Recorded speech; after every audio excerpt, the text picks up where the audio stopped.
really haven't been able to get too involved with the fish we have on table 3. I seem to have been more involved with the guy on my immediate right. I'm not sure why that is. But I definitely should be trying to. The guy has nearly 400 big blind stack, and he's playing 47-23 with a 12% 3-bet. So interesting pre-flop numbers for sure. I open pocket aces and get a call from our player in the cutoff on table 2.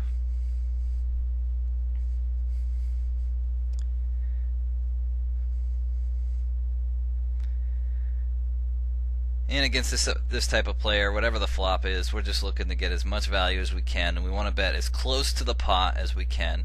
No messing around, no check raising. So I'm just gonna bet $2 into a $2.25 pot. I expect him to call with any pair, any draw, some total air hands.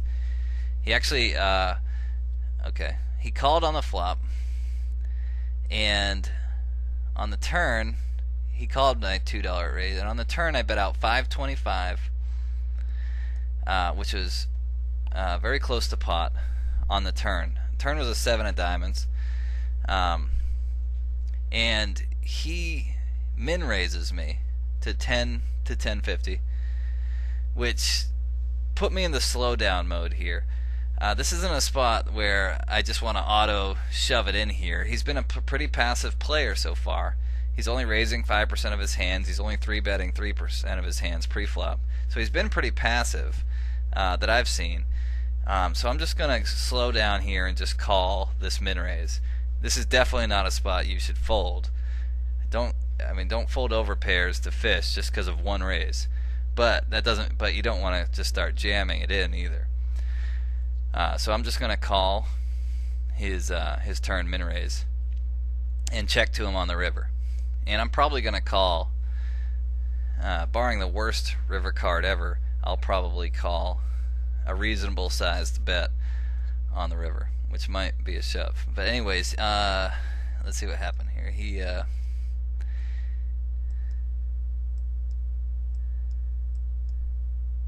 let's see, the river is 9 of clubs.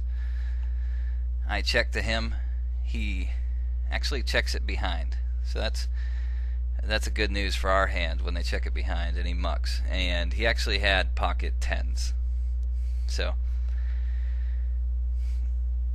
not sure how we could have got more value out of that one. I don't really like 3-betting the turn without a better read on him or without him being more aggro, and I don't think we can lead the river, especially when the top card pairs.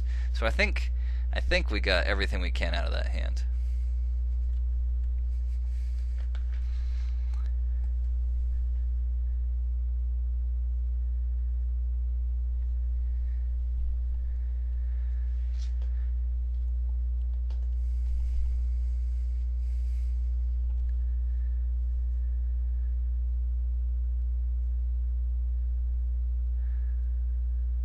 Limped pot on table 4. I flop a second pair. I just take a stab at it. I bet 50 cents into a 75-cent pot. On the turn's a king. I expect him to have. He's going to have some pair type hands here, but I also expect him to have like some 1 heart type hands. I actually bet again on the turn. I would actually expect him to get a lot of folds, but he called again, and so I just give up on the river. And I would just fold if he bet. He actually checked behind, and he had an ace, so his hand was good. Here's a spot on table 2.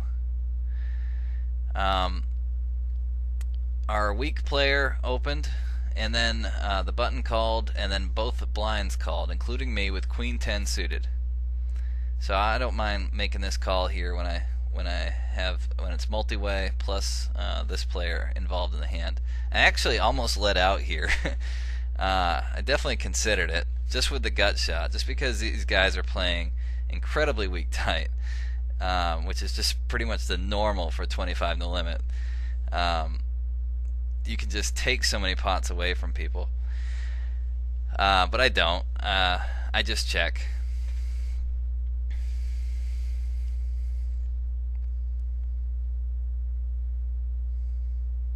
On table 4, I will call the min raise with king 6 because of the player that min raised pre-flop. Because he opened with a min raise, I'll call with king 6 just to see, just to try to make top pair and get value. All right, back on table 2, great turn card for us, gives us the open ender. I bet 375. I get one call from this loose passive player in the big blind.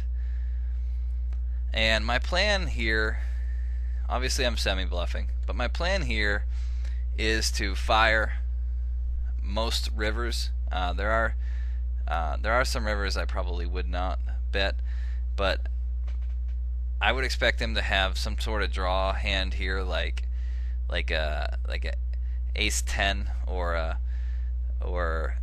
an ace 6, maybe a 6-7 type hand a lot, where he's just trying to, maybe even a flush draw, maybe turn to flush draw.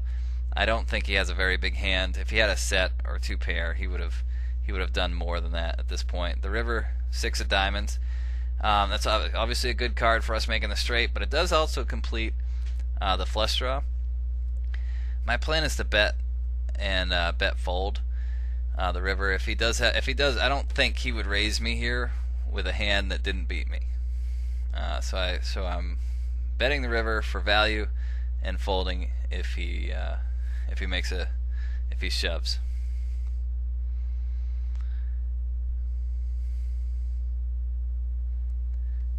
He's just not aggressive enough that I've seen for him to have a hand, for him to be raising here with a hand that's worse than mine. So I bet 475, which is a small bet, giving me room to fold if he does shove. I don't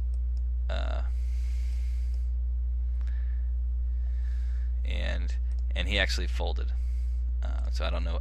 I'm not sure what he had. I would guess some sort of 1 pair hand, and he folded.